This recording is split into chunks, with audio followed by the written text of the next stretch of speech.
الله وبركاته.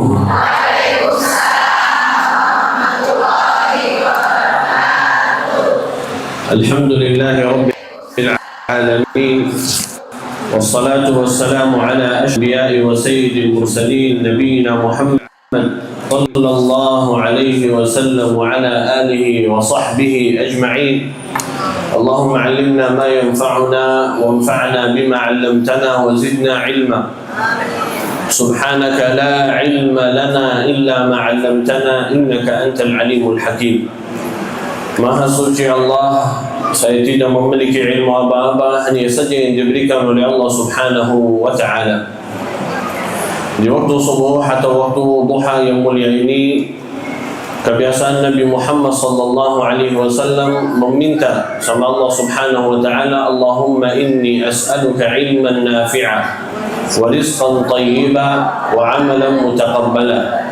Ya Allah, berikan bagi kami ilmu yang bermanfaat dan rezeki yang baik dan amal ibadah yang diterima dan dikabul oleh Allah Subhanahu wa ta'ala.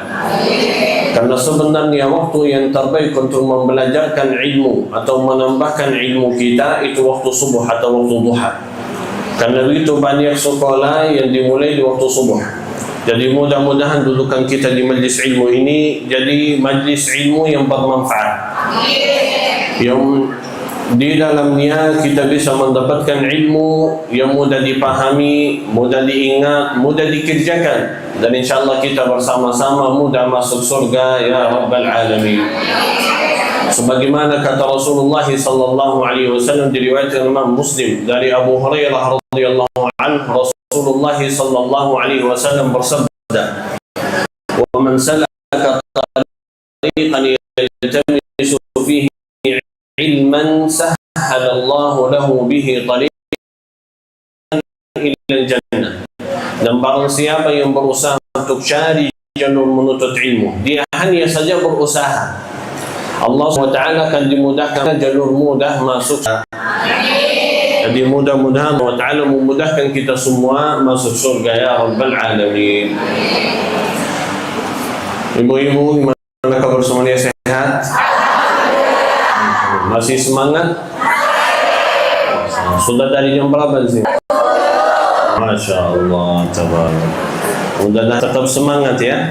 Alhamdulillah. Seperti yang disama bahwasanya keluarga adik-adik dari almarhum Syekh Ali Jabir 12 bersaudara, dan alhamdulillah ini yang kedua kali saya isi di Masjid Bani Umar. Kalau saya Abdullah Jabir yang ke-12 yang paling bungsu, dan kakak saya yang tadi baca Al-Quran Inas Jabir, dan itu yang ke-10. Dan kita dua-duanya sudah nikah, dan juga 12 bersaudara semuanya sudah nikah. Enggak ada sisa lagi ya. Baik. Dan ini sebagai kesempatan untuk kakak saya tadi membaca atau mengaji bacaan Al-Quran, dan sebenarnya beliau sudah buka bacaan tahsin atau sekolah tahsin online melalui via Zoom. Nanti insyaAllah sesudah acara yang mau daftar tahsin tilawah sama kakak saya Inas Jabir, insyaAllah bisa hubungi sama wanita insyaAllah ta'ala. Baik. Dan juga telah hadir bersama kita istri saya yang tercantik ini. Sekarang malu. Yang mudah-mudahan Allah Subhanahu wa ta'ala membalaskan kebaikannya yang telah sering membantu saya dalam perjalanan dakwah. Mudah-mudahan Allah Subhanahu wa ta'ala memudahkan istri saya bersalinan dengan selamat insyaAllah. Dan sebelum kita mulai, mari kita bersama-sama mendoakan Bu Karlina Umar Wirahadi Kasuma, pendiri Masjid Bani Umar, yang lagi sakit sedang koma di rumah sakit. Dan mudah-mudahan Allah Subhanahu wa ta'ala mengkuatkan badannya, diampuni dosanya, dinaikkan derajatnya, dan dijelaskan ia sama orang salihin dan salihat ya Rabbal Alamin. Dan mudah-mudahan setiap orang yang mengaminkan doa ini mendapatkan balasan dan kebaikan dari Allah Subhanahu wa ta'ala. Amin. Alhamdulillah dimudahkan oleh panitia atau disiapkan pembahasan tadabbur dan tadarus Al-Quran. Dan mereka meminta sama kita untuk memilih surah atau dua surah dari ayat-ayat yang penting atau dari seluruh Al-Quran. Dan saya telah memilih dua surah, yaitu surat At-Takatsur dan Al-Asr, yang termasuk di dalam surah-surah yang singkat, yang pendek di dalam juz 30, juz Amma Yatasaalun. Sebelum kita membahaskan dua surah ini, saya ingin menjelaskan bahwasanya ulama membagikan Al-Quran dengan 4 bagian. Dibagikan Al-Quran dengan 4 bagian. Yang pertama namanya As-Sab'u Tuwal, 7 surah yang paling panjang, mulai surat Al-Baqarah atau 6 surah selanjutnya. Ini As-Sab'u Tuwal, 7 paling panjang. Susudahnya ada Al-Mu'un, yaitu 100 atau yang mendekatinya 100 atau dekat 100, kurang lebih 100. Yang ketiga dibagikan sama ahli ilmu Al-Mathani, yaitu Al-Mathani yang kurang dari 100, yang kurang dari 100 ayat, kurang dari 100 ayat. Yang keempat yang namanya Al-Mufassal, kurang dari 100 ayat. Yang keempat namanya Al-Mufassal. Dan Al-Mufassal ini dibagikan juga dengan 3 bagian. Ada Al-Mufassal panjang, ada Al-Mufassal tengah, ada Al-Mufassal singkat. Al-Mufassal yang panjang dari surat Qaf, mulai dari surat Qaf sampai surat Al-Mursalat, sampai surat Al-Mursalat. Dan yang di tengah itu mulai dari surat Al-Alun, surat An-Naba sampai surat Al-Layl, sampai surat Al-Layl.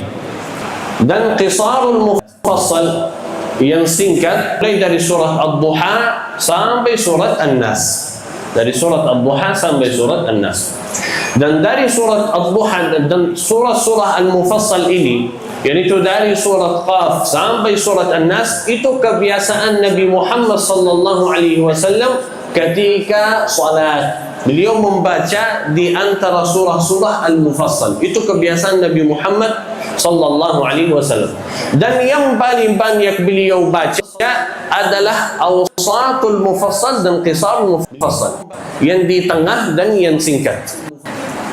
Dan yang terjadi sama ahli tafsir dan ahli ilmu, mereka menafsirkan khususnya Qisarul Mufassal dari surat Ad-Duha sampai surat An-Nas.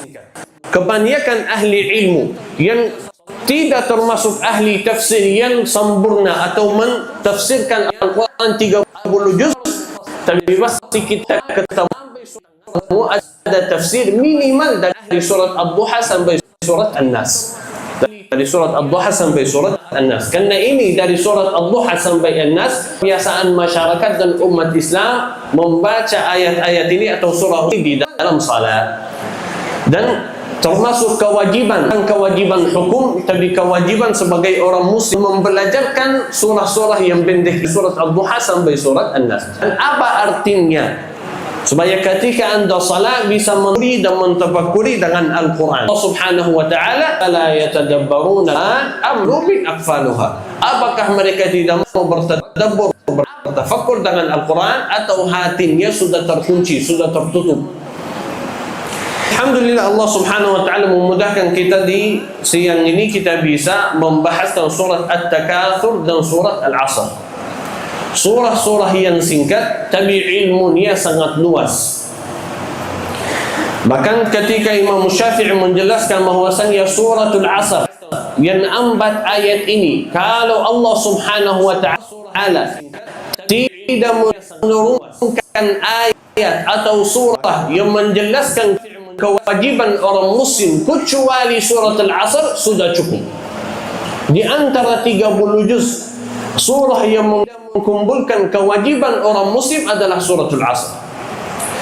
Dan suratul Takatsur sebagai peringatan yang mengingatkan kita masalah, dan jangan anda fokus pada fitnah dunia. Jadi mudah-mudahan Allah Subhanahu wa taala dalam singkat ini kita bisa menyelesaikan pembahasan surat At-Takatsur Al-'Asr insyaallah taala.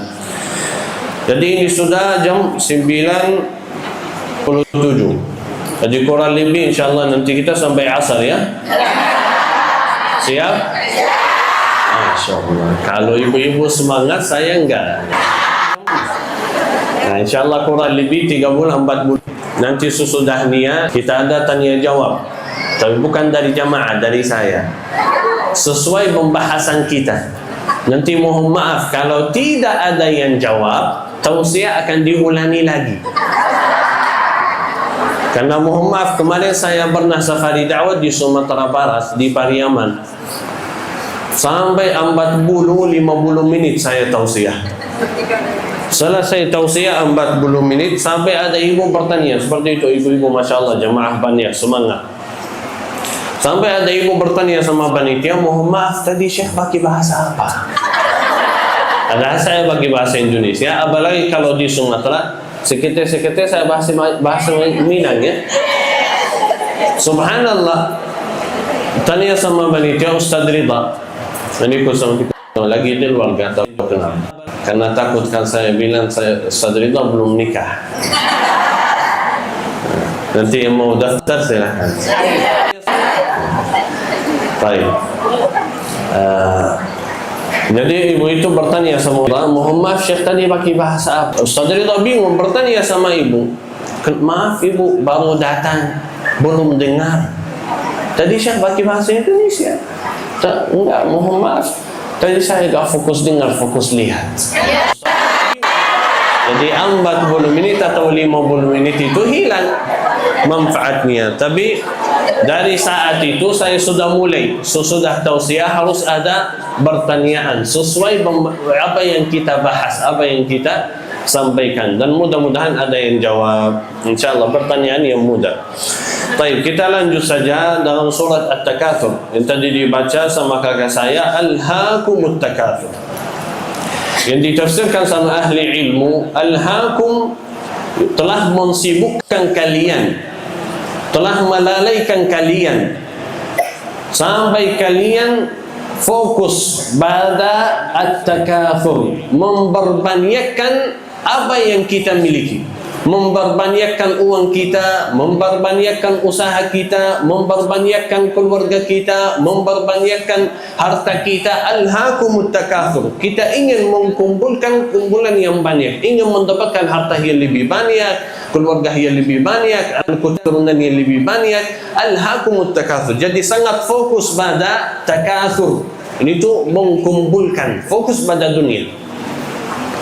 Hatta zurtumul maqabir. Sampai kalian ziarah kubur. Dan maksud ziarah kubur ini bukan ziarah orang yang wafat. Yang itu sunnah dari Rasulullah sallallahu alaihi wasallam, kita memberi dan salam ucapan doa untuk orang yang wafat di dalam kubur. Tapi maksud hatta zurtumul maqabir, sampai kalian sudah wafat dan masuk di dalam kubur. Dan disebutkan kata zurtum supaya mengingatkan kita bahasanya Anda akan masuk di kubur hanya saja sementara. Karena hanya saja sebagaimana orang yang safar ziarah, baru dia akan kembali lagi. Tapi akan kembali kepada hisab dan ketemu sama Allah Subhanahu wa taala dan tanggung jawab yang akan kita hadapi di hari kiamat. Jadi disebutkan hatta zurtumul maqabir, sampai kalian wafat dan masuk di dalam kubur. Tapi ketahuilah, ketika Anda wafat itu bukan sesudah hidup atau sesudah hayat, tapi Anda akan kembali lagi. Itu hanya saja sementara.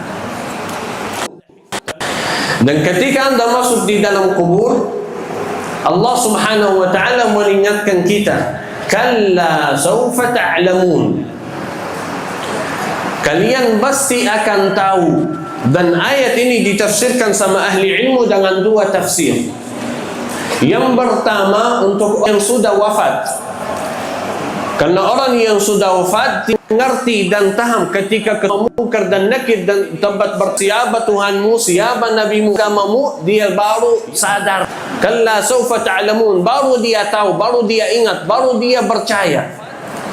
Dan juga ditafsirkan sama ahli ilmu, orang yang masih hidup, kalau kalian masih lupa dan fokus pada dunia, ketahuilah ketika anda masuk kubur, anda akan mengetahui keilmuan yang pasti. Kalla sawfa ta'lamun. Jadi kalau anda sudah tahu dari dulu, dari waktu anda hidup di dunia, anda akan fokus dan sudah menyiapkan diri sebelum masuk kubur, sudah siap. Jadi itu dua tafsir dari ahli ilmu. Lalu Allah Subhanahu wa taala mengulangi lagi, "Tsumma kalla sawfa ta'lamun," untuk memastikan untuk orang yang hidup biar dia menyiapkan diri, dan juga untuk orang yang wafat, kamu akan mengetahui keilmuan yang pasti. Dan itu yang dipastikan di dalam ayat selanjutnya, kalla law ta'lamuna ilmal yaqin. Kalla law ta'lamuna ilmal yaqin. Sampai kalian akan mengetahui keilmuan yang yakin. Dan ayat ini mungkin kita berhenti sebentar karena bahasanya agak panjang. Karena disebutkan di dalamnya sampai kalian akan mengetahui ilmu yang pasti. Yakin itu ilmu yang tidak ada keraguan di dalamnya. Sudah yakin 100% bisa dikatakan. Dan yakin itu ada 3 macam. Yakin ada 3 macam. Yang pertama adalah ilmu yakin, ilmu yang pasti, ilmu yang pasti.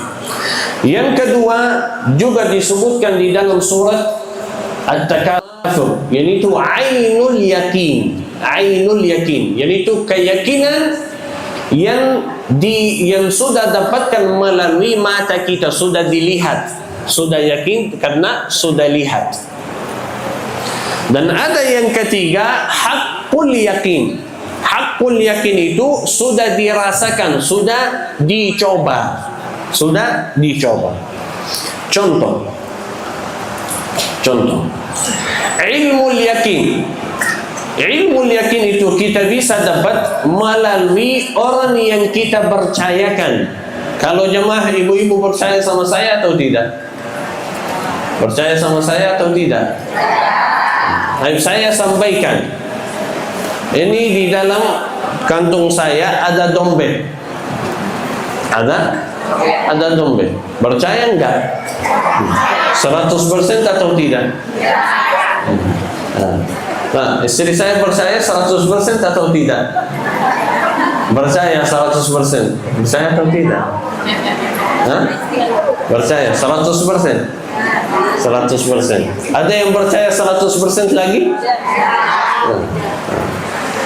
Mungkin ibu-ibu gak percaya 100%. Jadi ini ilmu saja, tapi masih belum yakin.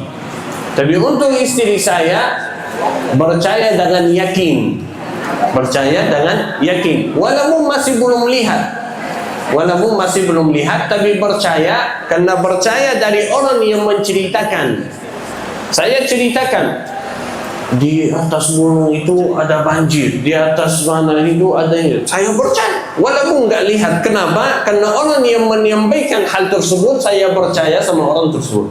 Sebagaimana sifat-sifat Allah Subhanahu wa Ta'ala, cerita-cerita Nabi Muhammad sallallahu alaihi wasallam, kita nggak pernah lihat, tapi kita percaya 100%. Itulah ilmu yakin. Tapi kalau saya keluarkan dompet ini, sekarang jamaah ibu-ibu berubah dari ilmu biasa jadi ilmu yakin, dan juga ditambah dengan ainul yakin karena sudah dilihat. Jadi ainul yakin karena sudah lihat, sudah lihat. Baru yang namanya haqqul yakin, keilmuan yang pasti yang belum ada keraguan di dalamnya. Yang itu bisa ada video-video viral di TikTok, di Instagram yang mengatakan ini cake atau fake. Tak pernah lihat atau tidak? Ini yang bilang cake atau fake, kue atau fake, kue benar atau tidak. Dikasih lihat ini HP atau dompet atau botol, nanti bawa pisau dibotong. Kalau terbotong berarti ini cake, ini kue, bukan fake. Kalau tidak terbotong berarti ini benar kue, atau ini benar dompet, atau ini benar. Dan ini bagaimana kita tahu? Kalau sudah dicoba atau sudah dirasakan, sudah dicoba. Contoh lagi, ini botol air. Jemaah percaya, ini botol air dengan ilmu yakin. Sudah dilihat, ini ainul yakin. Tapi bagaimana Anda bisa percaya apakah ini minuman air atau air ini bisa diminum atau tidak? Kalau sudah dicoba. Kalau saya yang coba, bismillah. Bismillah.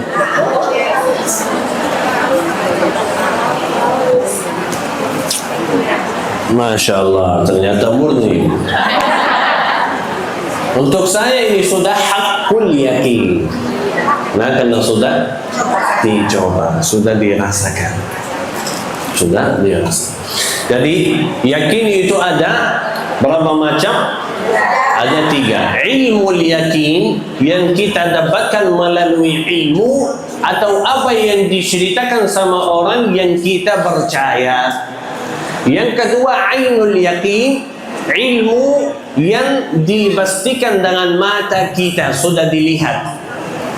Dan hakul yakin yang pernah dicoba atau dirasakan, yang pernah dicoba atau dirasakan, itulah ainu, itulah hakul yakin. Jadi yakin itu ada 3 macam. Jadi kalla law ta'lamuna ilmal yakin, itu ada 2 tafsir dari ahli ilmu untuk orang yang sudah wafat dan orang yang masih hidup. Bagian kita dari manusia, orang muslim yang percaya dengan azab kubur dan percaya dengan pertanyaan munkar dan nakir melalui ilmunya saja, masih belum lihat, masih belum dirasakan, tapi yakin dengan ilmu yang disampaikan di dalam Al-Quran dan hadis Nabi Muhammad sallallahu alaihi wasallam, keilmuan yang yakin. Jadi itu untuk orang yang masih hidup. Kalla law ta'lamuna ilmal yakin. Kalau kalian dulu di dunia mengetahui ilmu yang sangat yakin, yang pasti akan kalian siap untuk hari kubur, untuk hari wafat. Dan tafsir yang kedua untuk orang yang sudah wafat, ketika masuk di dalam kubur, dia akan sadar dan tahu ilmu yang yakin. Tapi ketika jumpa dan ketemu pertanyaan dari munkar dan nakir, itu dengan matanya dia akan melihat. Thumma latarawunnaha 'ainal yaqin. Latarawunnal jahim, thumma latarawunnaha 'ainal yaqin. Baru kalian di dalam kubur akan melihat posisi Anda di neraka. Dan ini untuk orang yang kufur, yang enggak percaya. Ketika masuk di dalam kubur, Allah Subhanahu wa taala akan dibuka sebagaimana seperti jendela.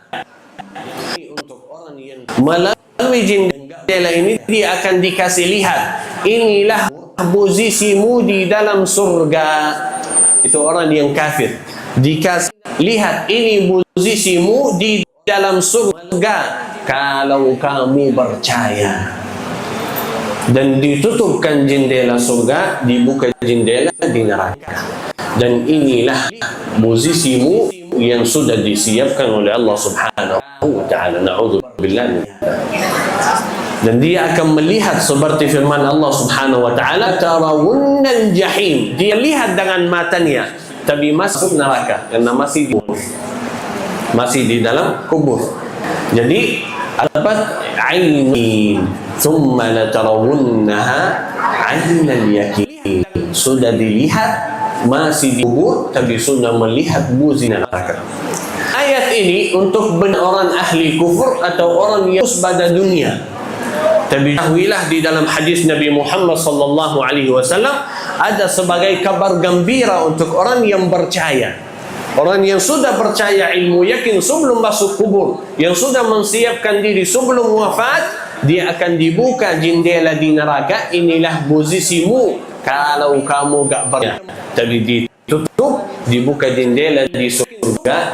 Tapi inilah posisimu yang sudah disiapkan oleh Allah Subhanahu wa ta'ala. Dan kita semuanya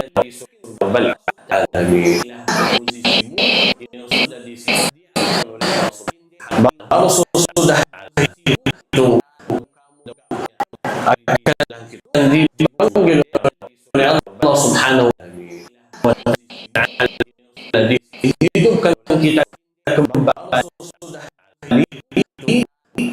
dan mulai masalah hisab dan semua nikmat yang diberikan oleh Allah Subhanahu wa ta'ala, harta kita, sehat kita, keturunan kita, nikmat segala nikmat yang kita dapatkan akan ditanya oleh Allah Subhanahu wa ta'ala, thumma latus'alunna yawma idzin 'anil na'im, dan baru akan ditanya segala nikmat yang telah diberikan oleh Allah Subhanahu wa ta'ala.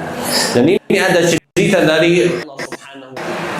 Abu Hurairah radhiyallahu anhu, kata Abu Hurairah radhiyallahu anhu, Rasulullah sallallahu alaihi wasallam keluar di waktu yang enggak terbiasa ada orang yang keluar.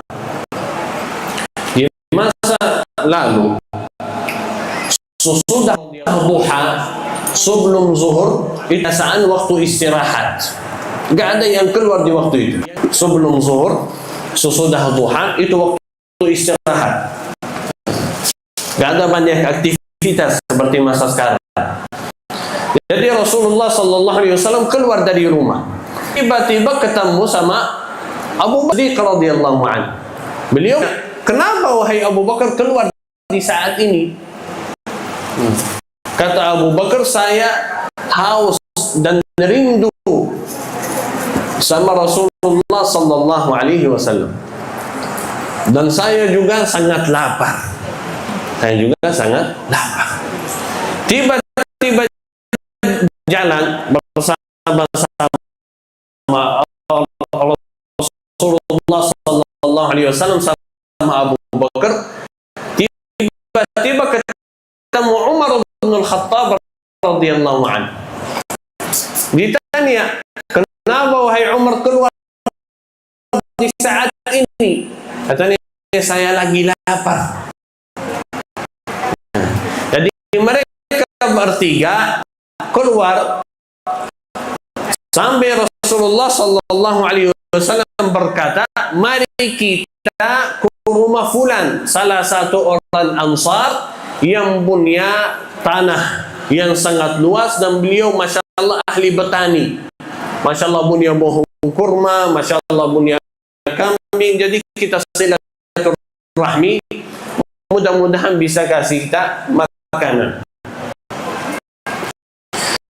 Sampai mereka alhamdulillah sampai ke rumah orang itu, orang Ansar, ditutup pintunya, yang buka pintu ternyata istrinya, bukan orangnya. Rasulullah sallallahu alaihi wasallam berkata, "Suamimu lagi menambilkan air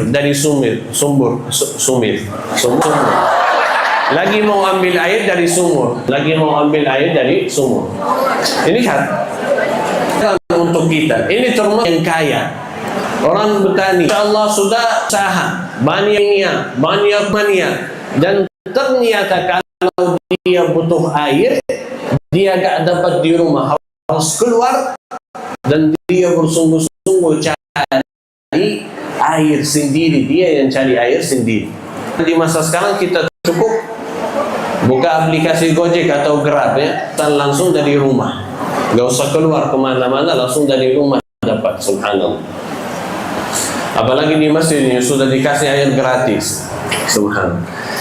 Jadi beliau keluar cari air. Rasulullah sama Abu Bakar menunggu beliau sampai beliau balik lagi. Subhanallah, orang ini datang langsung lihat ada Rasulullah sama Abu Bakar dan Umar bin Khattab radhiyallahu anhu. Beliau berkata, damai Allah, tidak ada di muka bumi ini yang memiliki tamu mulia dari saya.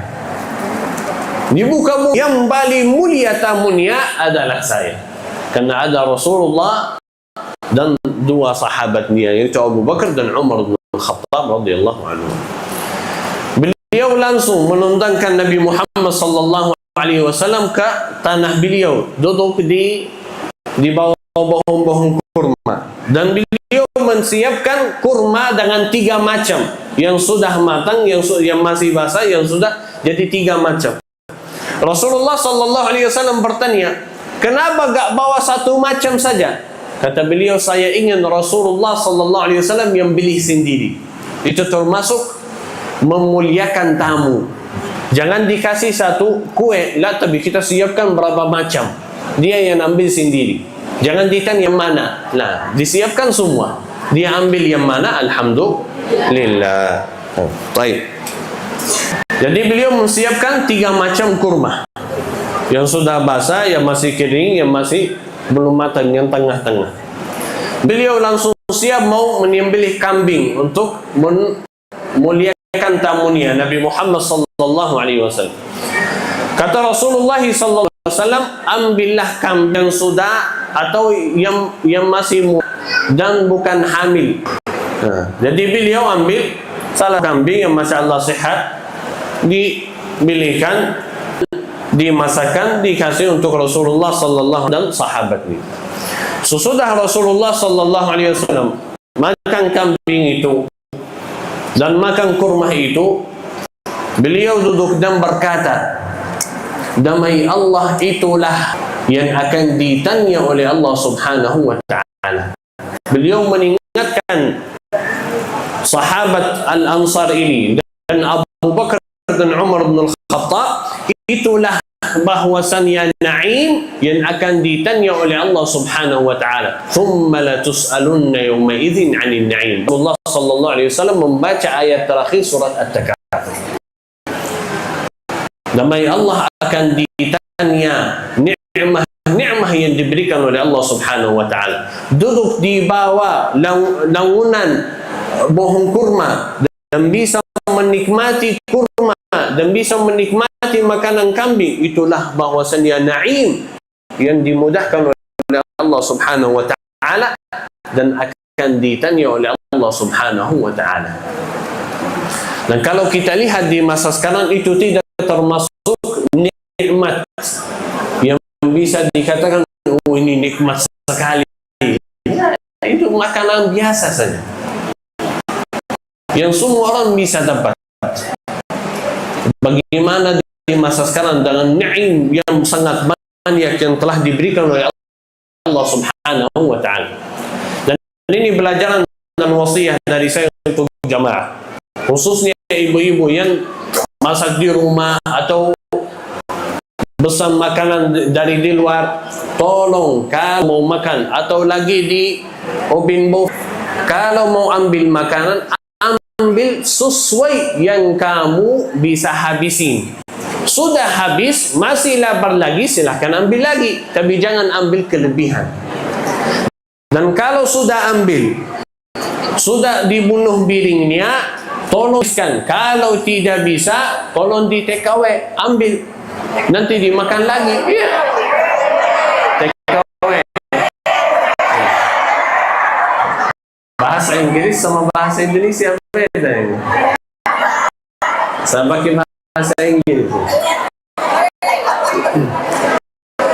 Jadi diambil, bawa pulang, dibawa pulang. Yang penting jangan Anda buang. Khususnya, mohon maaf, makanan yang dimasak di rumah. Makanan yang di rumah. Kalau Kalau masih ada sisa, tolong disiapkan, dibagikan untuk orang yang butuh, untuk orang yang, atau kita untuk besok atau malam makan nasi sisa, jangan di malam, di apa yang kita masak siang. Tolong dihabisnya, setiap nasi yang ada di piring dihabis, lagi makan dihabisi. Besok salah satu berkahan diberikan oleh Allah Subhanahu melalui makanan yang kita, kata Rasulullah SAW, ada yang berkah ada di makanannya atau dunia. Jadi lebih habiskan, tapi jangan maksa, jangan dimaksa. Jaksakan diri nanti. Seperti saya kalau bersama istri sampai habis, berat sudah 89, berat. Kenapa ini? Nah, jadi itu nikmah-nikmah yang akan Allah Subhanahu Ta'ala. Baik. Ya suratul Asr. Wal inna lafi khusr illa alladhina wa 'alihat tawasaw bil haqq tawasaw bis. Allah Subhanahu bersumpah masa asr. Allah Subhanahu menciptakan, tapi ciptaan Allah Ta'ala boleh kecuali dengan Allah Subhanahu atau sifat. Ada yang bersumpah damai ya, atau damika, atau ibu, atau siapapun, boleh. Dini bukan damai. Dini di dua dunia boleh. Dini bersumpah dengan Allah Subhanahu itu tidak boleh. Kita memuliakan tersebut tidak boleh. Allah sallallahu alaihi wasallam bagi yang mau sumpahlah dengan nama Allah Subhanahu wa ta'ala, dan juga boleh dengan sifat Allah Subhanahu wa ta'ala. Dan Allah Subhanahu bersumpah dengan masa yang di situ masa waktu asar. Apa waktu asar? Itu waktu atas manusia. Inilah waktu aktivitas manusia paling difasas ada asar. Inna lana lafi khusr, dan di dalam itu sosial manusia keadaan kurang terus dia tetap berusaha, tapi tetap dia terasa kurang. Kata Rasulullah sallallahu alaihi wasallam, kalau anak Adam memiliki gunung emas, dia akan ingin kalau mendapatkan gunung yang kedua. Terasa kurang terus. Kalau dia dapat, dia tetap mau yang lebih lagi. Innal insana lafi khusr. Allah Subhanahu wa ta'ala telah menciptakan manusia bersifat kulluh kesah, bersifat kalah, bersifat kurang. Terasa kalah terus, terasa kurang terus.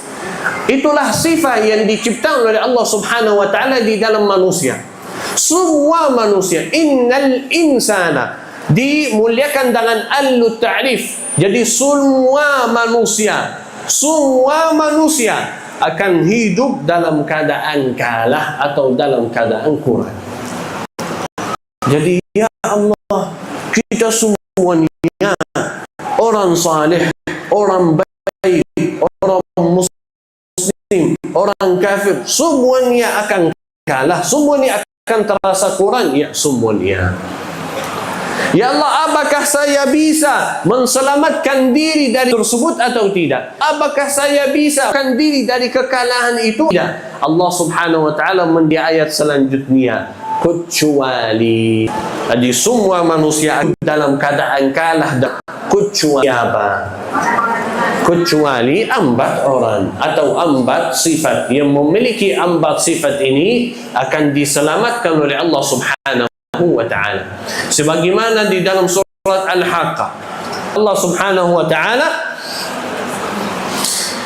innal insana khuliqa halu'a idza massahu asy-syarru jazu'a wa idza massahu al-khairu manu'a. Sesungguhnya manusia dicipta oleh Allah Subhanahu bersifat kulluh kesah. Kalau dia dapat kebaikan sombong, kalau dia dapat dia terasa kalah, dia gagal. Tapi ya Allah, apakah saya bisa menselamatkan diri dari sifat-sifat tersebut? Allah Subhanahu wa ta'ala berfirman, kecuali illa alladzina amanu wa amilus salihat. Dan di dalam surat Al-Haqqah kata Allah Subhanahu wa ta'ala, idza massal khairu manu'a wa idza massal syarru jazua illa al-musallin, kecuali orang yang salat, yang menjaga salatnya. Jadi di dalam surat Al-Asr Allah Subhanahu wa ta'ala menyebutkan 4 sifat. Dan kata Imam Syafi'i, ambat sifat ini termasuk kewajiban orang Muslim. Kalau Allah Subhanahu wa Ta'ala tidak menyebutkan kewajiban orang Muslim kecuali ambat yang ada di dalam surat Al-Asr ini, wallahi sudah cukup. Dan kata Syekh Imam Muhammad bin Abdul Wahab, beliau menyampaikan di dalam buku Thalathatul Usul, beliau membuka bukunya dalam surat Al-Asr ini.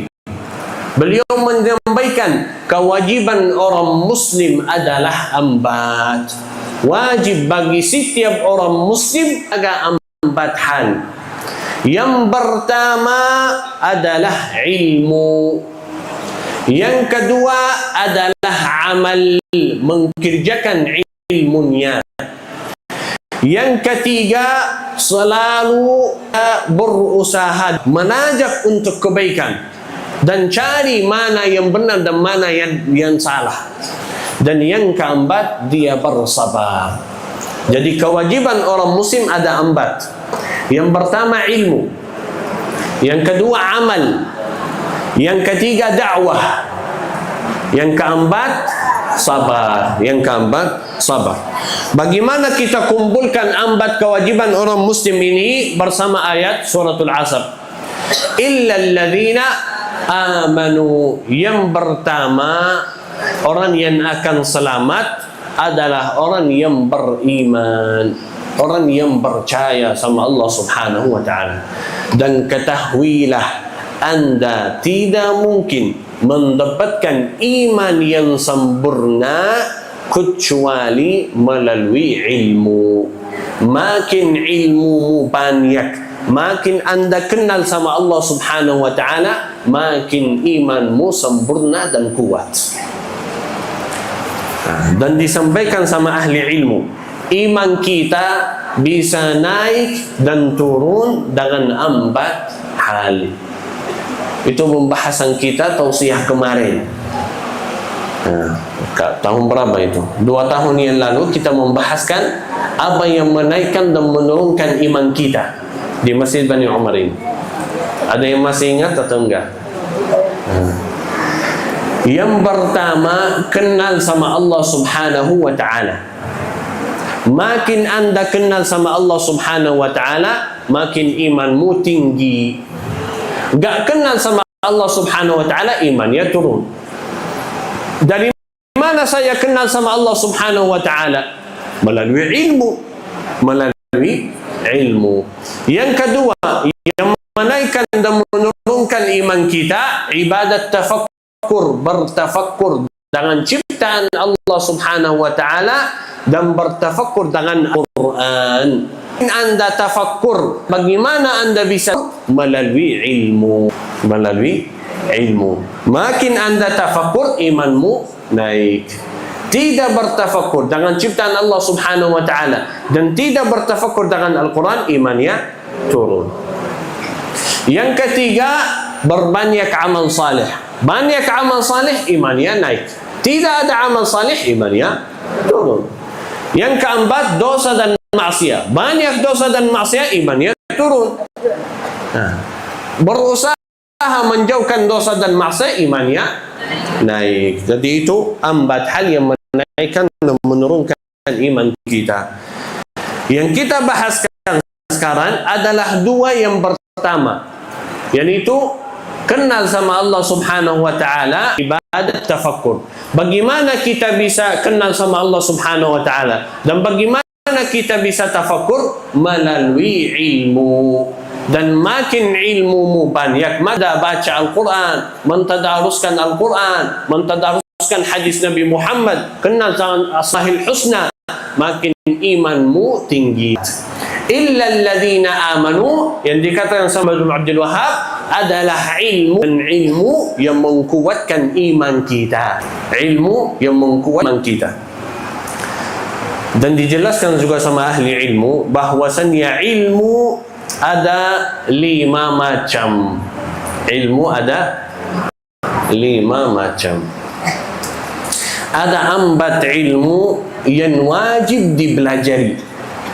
Ada 4 ilmu wajib dipelajari oleh orang Muslim. Yang kelima sunnah. Yang mau silahkan, yang tidak terserah. Baik. Empat ilmu yang wajib dipelajari oleh orang Muslim.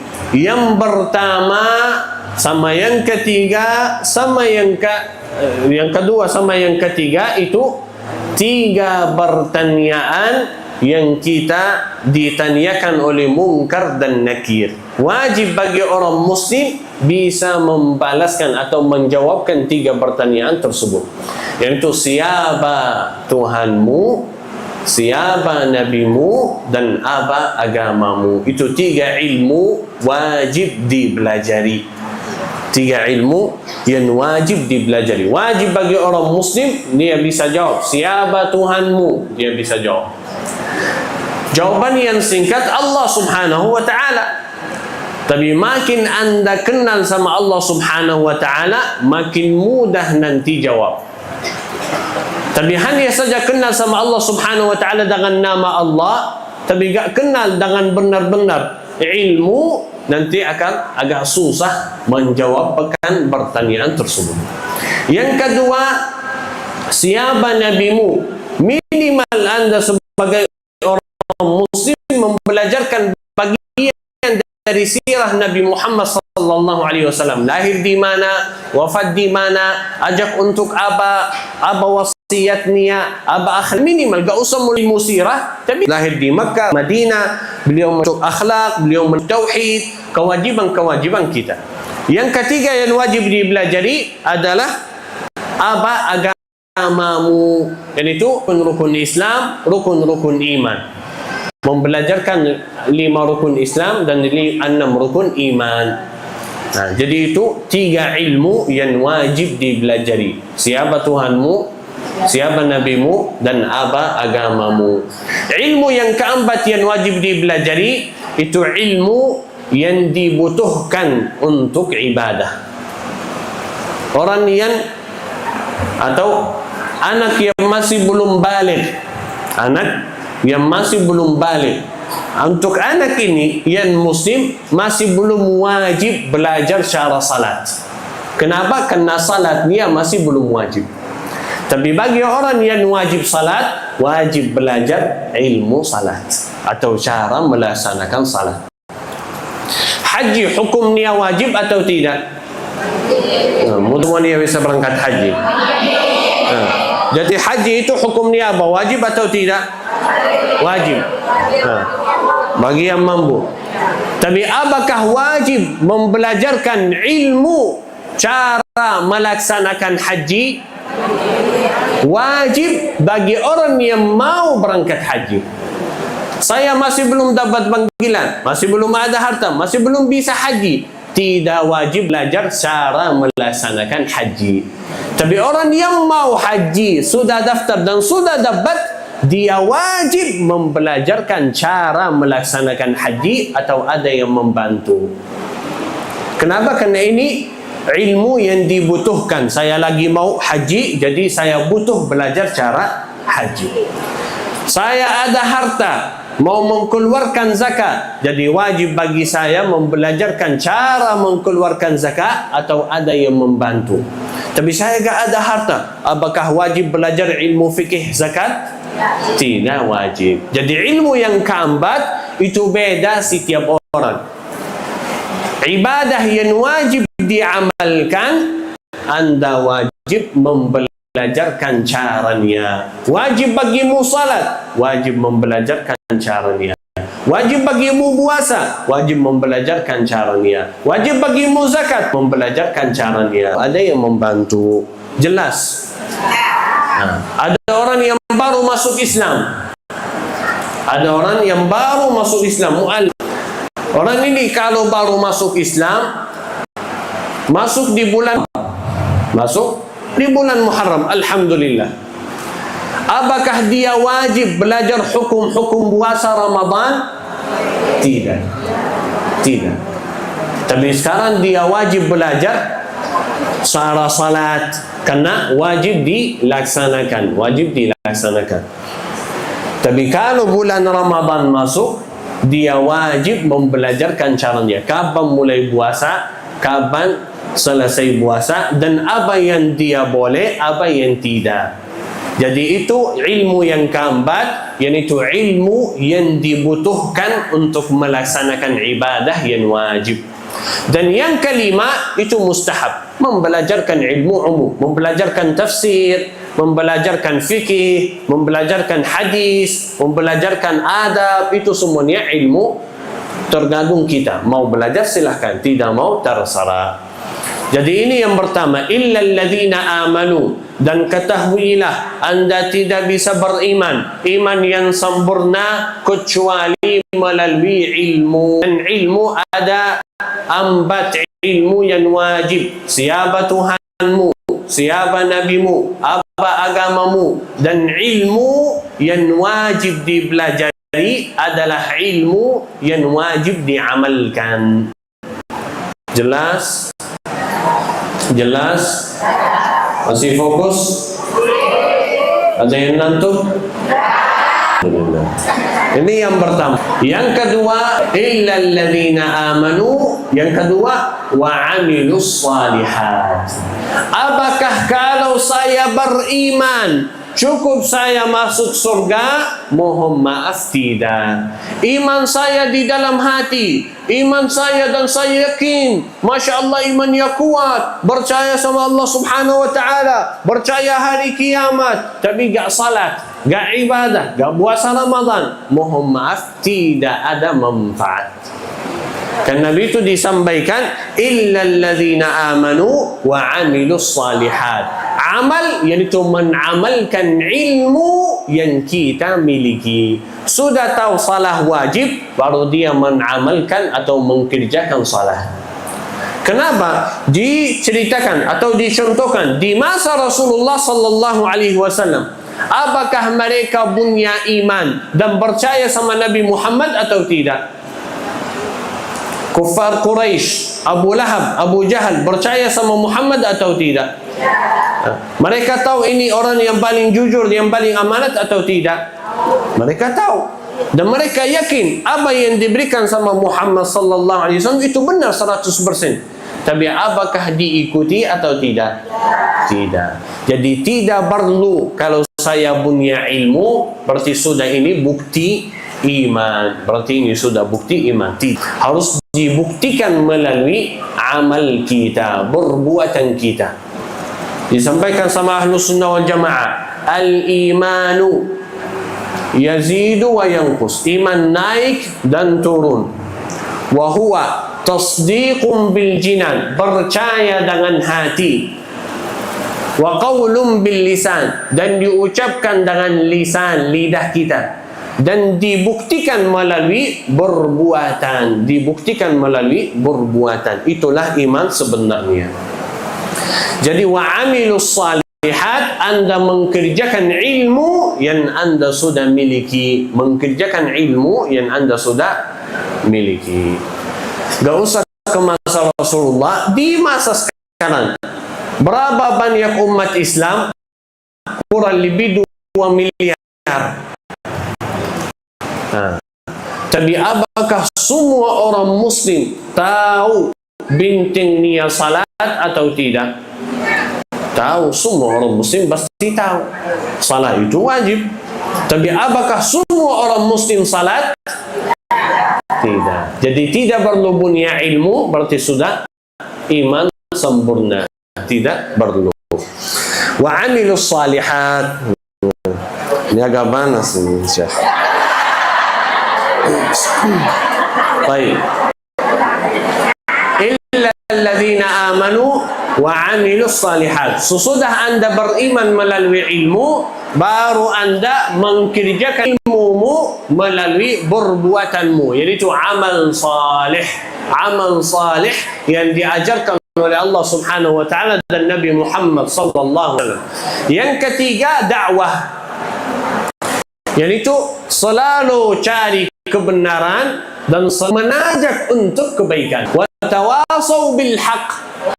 Sering dia menasihati, sering dia menajak untuk kebaikan. Yaitu tidak ada orang muslim yang bilang saya bukan orang ahli dakwah, tapi saya bukan orang syekh, bukan orang ahli ilmu. Tak, Wajib bagi ibu menajakan anaknya untuk salat. Wajib bagi orang tua menajakan keluarganya. Wajib bagi ibu kalau ketika melihat kemungkaran diingkari walaupun dengan hati. Tapi tak boleh anda bilang ini bukan urusan saya. Nah, wajib bagimu ikut campur. Walaupun dengan hati, diingkari dengan hati saja, itu minimal. Dan salat wajib untuk kebenaran dan selalu cari hal-hal yang benar, bukan yang batil. Yang itulah watawasau bil haq, dan itulah dakwah.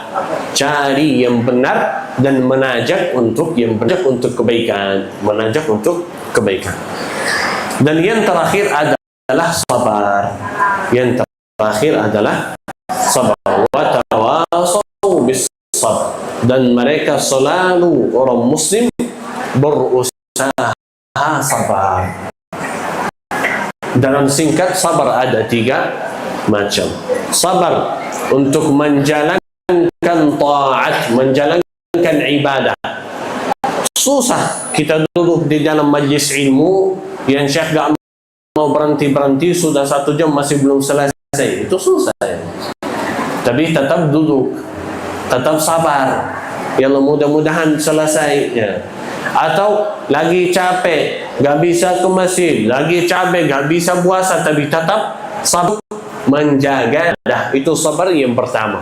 Sabar menjalankan atau ibadah. Sabar yang kedua, menekan diri dan maksiat. Saya tahu anda diri sendiri, saya sama dosa ini, saya sangat jatuh cinta sama dosa. Saya suka merokok, saya suka nongkrong, saya suka lihat video-video atau video yang kotor atau yang gak boleh, hal-hal yang suka. Itu sifat jatuh cinta sama hal tersebut. Tapi saya berusaha menjauhkan diri dari dosa. Itu sabar yang atas takdir Allah subhanahu wa ta'ala. Dapat kebaikan, dapat keburukan, tetap sabar. Dapat musibah, dia sabar dan percaya, mudah-mudahan ada kebaikan di dalamnya. Mudah-mudahan ada kebaikan di dalamnya. Watau bis sabr, dan mereka selalu menajak, mengingatkan masalah kesabaran. Jadi ini ada 4 sifat yang disebutkan di dalam suratul Asr. Illa alladhina amanu, kecuali orang yang beriman. Yang itu iman melalui ilmu. Yang kedua, wa'amilus salihat, mengerjakan amal salih. Yang ketiga, watawasau bil haq, cari kebenaran atau cari hal-hal yang hak, yang benar, dan menajak untuk hal-hal yang baik. Yang keempat, watawasau bis sabr, dan selalu mewasiatkan dan mengingatkan masalah kesabaran. Dan termasuk salah satu pelajaran dari ulama lalu, mereka tidak ketemu di majlis atau ketemu sarannya kecuali menutupkan majlisnya baca suratul Asr. Termasuk salah satu perbuatan orang salihin, ketika ketemu sama orang, mereka membaca surat untuk mengingatkan 4 hal yang disebutkan di dalam. Selalu anda ingat imanmu, menguatkan ilmumu, menguatkan imanmu, berbanyak amal saleh, jagalah hal-hal yang benar, dan berusaha tetap sabar. Tetap sabar. Itu tafsir yang kita bisa dapatkan dari surat At-Takatsur dan suratul Asr, yang mudah-mudahan jadi bermanfaat untuk kita semua. Amin ya rabbal alamin. Insyaallah ini 3 menit lagi kita